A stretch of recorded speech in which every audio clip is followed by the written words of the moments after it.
everybody, it's Neil, and check out what I have here. I have some Snowflake projector lights, and I'll show you it. I just took it out of the box, but it's got these two projectors, and they can be adjusted wherever. You can put it on this stand here and screw it into the wall, or it can come off of there, and you can put on this little stand here and stick it into the ground.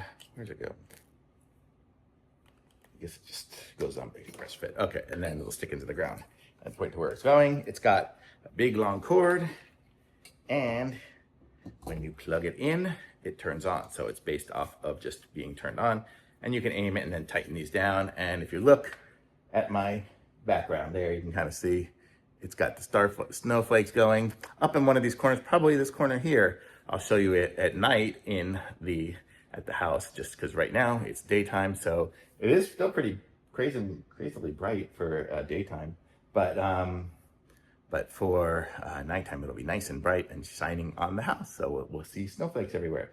So how cool. So I'll set this up like with a timer or something, and we can have snowflakes on for the holidays. Very cool. I like that. Very cool. And you can aim two different ones, two different directions, so totally cool. I like this one, and you'll see it up there somewhere, and totally awesome. Thumbs up for sure. There, you can kind of see it's going there. It's got the snowflakes on the outside of the house. It's pretty bright. It looks cool. I'd set the other one facing that way, but that's probably a bad idea because there's all those windows there. I'd probably just move it down and put some more over this side. But that looks cool. And it's somewhere down there. I don't even know where it's coming from. I can't remember where I put it down. Oh, right there, I think. It's aiming over there. It looks great.